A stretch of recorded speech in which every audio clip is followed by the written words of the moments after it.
BMTC ಬಸ್ನಲ್ಲಿ Kiladi ಖದೀಮರು active ಆಗಿದ್ದಾರೆ. Full rush ಇರುವಂತ ಬಸ್ಗಳೇ ಖದೀಮರ ಟಾರ್ಗೆಟ್. ಒಂದು ಮೊಬೈಲ್ ಕದಿಯೋದಕ್ಕೆ 5 ಜನ ಬರ್ತಾರಂತೆ.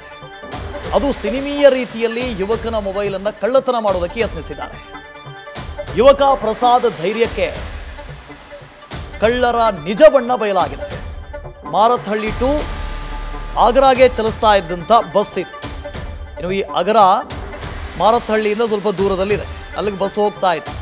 ಒಟ್ಟು 5 ಜನ ಹೋಗಿದ್ದಾರೆ ಒಂದು ಮೊಬೈಲ್ ಕದಿಯೋದಕ್ಕೆ. ಒಂದು ಟೀಮ್ ಮಾಡಿಕೊಂಡೇ ಹೋಗಿದ್ದಾರೆ.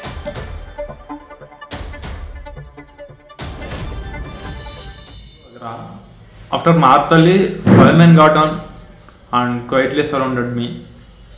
2 behind, 3 in front of. In the middle of the crowd, I felt a hug. I felt a tug. My phone was gone. I shouted, "Conductor, close the doors. My phone is stolen." I pointed at a man in red-green shirt, asking to check his pockets. He assaulted me for no reason. When I asked others for help, one of them coolly said, "Check CCTV footage," just to distract me. We got down near JP Morgan. As I kept asking for my phone, another man in a red t-shirt assaulted me. During the distraction, they passed my phone to a third man in the white t-shirt. The red-green shirt guy then gave me a phone and said, "Call your number." But mine was already switched off. I quickly called my brother. ಮಾರತ್ಹಳ್ಳಿಯಿಂದ ಅಗ್ರಾಗೆ ಪ್ರಯಾಣ ಮಾಡ್ತಾ ಇದ್ರು KA51 AJ6654 ಅನ್ನುವಂಥ BMTC bus. Prasad ಪ್ರಯಾಣಿಸ್ತಾ ಇದ್ದಂಥ ಈ ಒಂದು ಬಸ್ನಲ್ಲಿ ಅವರು mobile ಹಿಡ್ಕೊಂಡಿದ್ರು. Mobile ಕದಿಯೋದಕ್ಕೆ ಯತ್ನ ಮಾಡಿದ್ದಾರೆ. ಒಂದು 4-5 ಜನರ ಟೀಮ್, ಒಂದು ಗ್ಯಾಂಗೇ ಬರುತ್ತಂತೆ. ಮೊದಲು ಯಾರಿಗೂ ಗೊತ್ತಾಗದ ಹಾಗೆ ರಶ್ ಬಸ್ಸನ್ನೇ ಹತ್ತುತ್ತಾರೆ. ಮೊಬೈಲ್ ಕದಿಯೋದಕ್ಕೆ ಸಿನಿಮೀಯ ರೀತಿಯಲ್ಲಿ ಖದೀಮರು ಪ್ಲಾನ್ ಮಾಡ್ತಾರೆ. ಚಕ್ರವ್ಯೂಹದಂತೆ 5 ಖದೀಮರು ಪ್ರಸಾದ್ನನ್ನು ಸುತ್ತುವರೆದಿದ್ದರಂತೆ. ಆ ನಂತರ ಕಳ್ಳತನಕ್ಕೆ ಯತ್ನ ಮಾಡಿದ್ದಾರೆ. ಪ್ರಗತಿ ಇದ್ರ ಬಗ್ಗೆ ಡೀಟೇಲ್ಸನ್ನು ಕೊಡ್ತಾ ಹೋಗ್ತಾರೆ. ಪ್ರಗತಿ, ಇದೊಂದು ರೀತಿ ಸಿನಿಮೀಯ ಶೈಲಿ ಆಯ್ತಲ್ಲ ಅಂತ. ಒಂದು ಮೊಬೈಲನ್ನು ಕದಿಯೋದಕ್ಕೆ 5-6 ಜನರ ಟೀಮ್, ಅದು ಚಕ್ರವ್ಯೂಹದ ರೀತಿಯಲ್ಲಿ. ಏನು ಇವರ ಪ್ಲಾನ್ ಏನು, ಮೋಡಸ್ ಆಪರೆಂಡಿ ಏನು?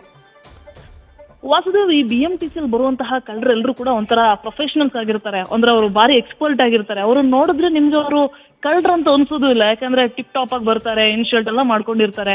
ಸೊ ಅವ್ರನ್ನ ನೋಡಿದ್ರೆ ಅವ್ರು ಕಳ್ಳರಂತ ಗುರುತಿಸೋದು ಕೂಡ ಜನಸಾಮಾನ್ಯರಿಗೆ ಕಷ್ಟ ಆಗಿದೆ. ಈ ಹುಡುಗ ಪ್ರಸಾದ್ ಅನ್ನೋ ಹುಡುಗ ಮೊನ್ನೆ ರಾತ್ರಿ 8:00 ಮಾರತ್ಹಳ್ಳಿಯಿಂದ ಆಗ್ರಾ ಆ ಒಂದು ಲೈನ್ ನ ಬಸ್ ಅಲ್ಲಿ ಹೋಗ್ತಾ ಇರ್ತಾನೆ. ಆ ಸಂದರ್ಭದಲ್ಲಿ ಇದಕ್ಕಿದ್ದ ಹಾಗೆ ಒಂದು 5 ಜನ ಬಸ್ ಹತ್ತಾರೆ. ಅವರೆಲ್ಲರೂ ಕೂಡ ನೋಡೋದಕ್ಕೆ ನಾನು ಆಗ್ಲೇ ಹೇಳಿದಾಗೆ ಒಂಥರ ಆಫೀಸ್ಗೆ ಹೋಗೋರು ಯಾವ ರೀತಿಯಾಗಿರ್ತಾರೆ ಅದೇ ತರ ಇವರು ಕೂಡ ಟಿಪ್ ಟಾಪ್ ಆಗಿ ರೆಡಿ ಆಗಿ ಬಂದಿರ್ತಾರೆ. 3 ಜನ ಮುಂದೆ, 2 ಹಿಂದೆ ಅವನ್ನ ಸುತ್ತುವರಿತಾರೆ.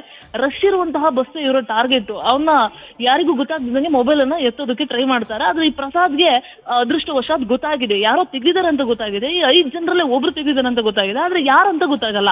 ಅದನ್ನ ಅವ್ನು ಪ್ರಶ್ನೆ ಮಾಡ್ತಾನೆ. ಪ್ರಶ್ನೆ ಮಾಡಿದಾಗ ಇವರೆಲ್ಲರೂ ಕೂಡ ಏಕಾಏಕಿಯಾಗಿ ಅವನ ಮೇಲೆ ಹಲ್ಲೆ ಮಾಡ್ತಾರೆ, ಕಪಾಳ ಮೋಕ್ಷ ಮಾಡ್ತಾರೆ. ಈ ವಿಚಾರಕ್ಕೆ ಸಂಬಂಧಪಟ್ಟ ಹಾಗೆ ಪ್ರಸಾದ್ ಕೂಡ ಡೀಟೇಲ್ ಆಗಿ ಏನೇನಾಯ್ತು ಘಟನೆ ಅನ್ನೋದನ್ನ ವಿಸ್ತೃತವಾಗಿ ಆತ ಕೂಡ ಬರೆದು ಕಂಪ್ಲೇಂಟ್ ಅನ್ನ ಕೊಟ್ಟಿದ್ದಾನೆ. ಮಾರತ್ಹಳ್ಳಿ ಪೊಲೀಸ್ ಸ್ಟೇಷನ್ ಅಲ್ಲಿ ಈಗ ಕಂಪ್ಲೇಂಟ್ ಕೂಡ ಪ್ರಕರಣ ಕೂಡ ದಾಖಲಾಗಿದೆ. ಪೊಲೀಸರು ಕೂಡ ಈತನ ಒಂದು ಏನು ಧೈರ್ಯ ತೋರಿದಾನೆ, ಅಂದ್ರೆ ಅವರಿಂದ ತನ್ನ ಮೊಬೈಲ್ ಅನ್ನ ವಾಪಸ್ ತಗೊಳ್ಳುವಲ್ಲಿ ಧೈರ್ಯ ತೋರಿದಾನಲ್ಲ, ಆ ಒಂದು ಧೈರ್ಯಕ್ಕೆ ಪೊಲೀಸರು ಕೂಡ ಈಗ ಶ್ಲಾಘನೆಯನ್ನು ವ್ಯಕ್ತಪಡಿಸಿದ್ದಾರೆ.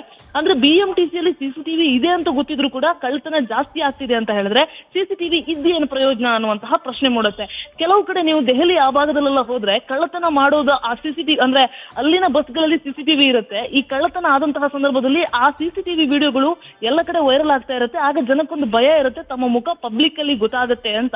ಆದ್ರೆ ಈ BMTC ಬಸ್ಗಳಲ್ಲಿ CCTV ಇದ್ರು ಕೂಡ ಆ ವಿಡಿಯೋ ಎಲ್ಲೂ ಕೂಡ ಪಬ್ಲಿಕ್ ಆಗದೆ ಇರೋದ್ರಿಂದ ಕಳ್ಳರಿಗೆ ನಾವೊಂದು ಏನೇ ಕಳ್ಳತನ ಆದ್ರೂ ಬರೀ ಅದು ದೂರ ಮಾತ್ರ ದಾಖಲಾಗುತ್ತೆ, ನಮ್ಮ ಒಂದು ಫೇಸ್ ಎಲ್ಲೂ ಬರಲ್ಲ ಅನ್ನೋ ಒಂದು ಬಂಡ ಧೈರ್ಯ ಇರುತ್ತೆ. ವಾಸುದೇವ್, ಇದು ಕಡಿಮೆ ಆಗಬೇಕು. ಆ CCTV ವಿಡಿಯೋಗಳು ವೈರಲ್ ಆದ್ರೆ ಯಾರು ಕಳ್ಳರು ಅನ್ನೋದು ಕ್ಲೀನ್ ಆಗಿ ಅವ್ರ ಫೇಸ್ ಗೊತ್ತಾದ್ರೆ ಜನ ಕೂಡ ಅಲರ್ಟ್ ಆಗ್ತಾರೆ. Vasudev, okay, thank you Pragati. News first, ನಿರ್ಭೀತಿಯಿಂದ ನಿಮ್ಮ ಪರವಾಗಿ.